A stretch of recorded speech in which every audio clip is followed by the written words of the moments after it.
Mbak. Rom.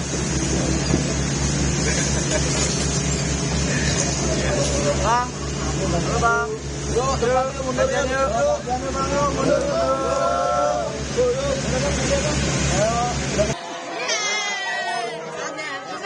Ayo. Mundur. Aduh.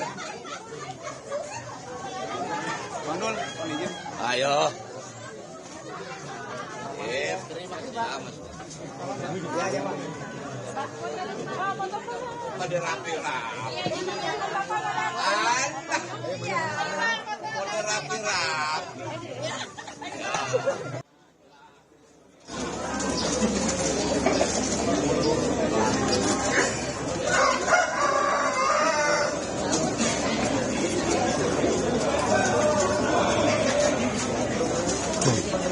Sorry, Bang.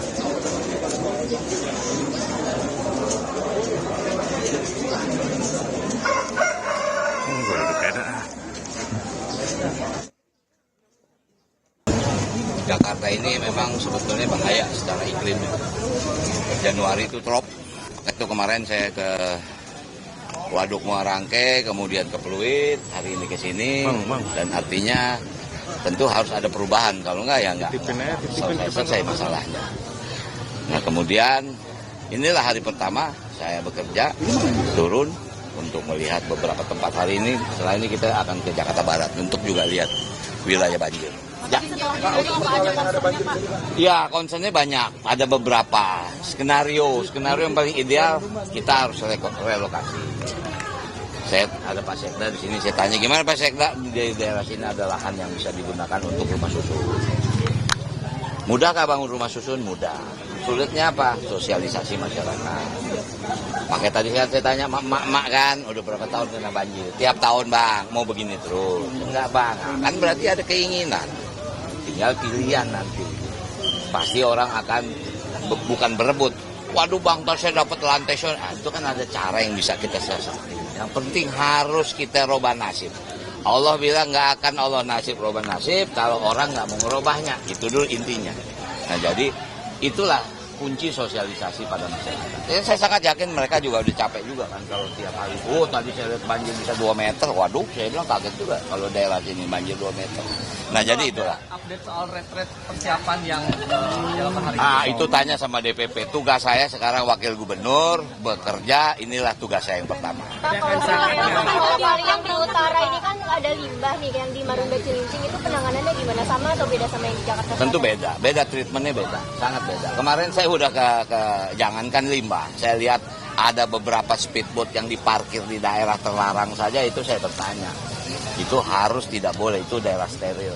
Bisa dibayangkan kalau misalnya waduk Pluit itu nyedot sampah, pompa rusak, Jakarta tenggelam. Ini tinggal masalah kesadaran kita gitu loh. Susah juga. Pemerintah mengadakan fasilitas, tapi masyarakat tidak menjaga fasilitas. Ini yang menjadi kendala utama. Nah, jadi artinya apa? Marilah saya orang yang suka begini, jalan, ngobrol, yuk. Saya bilang, nggak mungkin nih Jakarta bisa ngebangun kalau masyarakatnya nggak ngebantu, nggak bisa. Gitu. Ada arahan khusus nggak Bang terhadap pengerukan kali di Jakarta?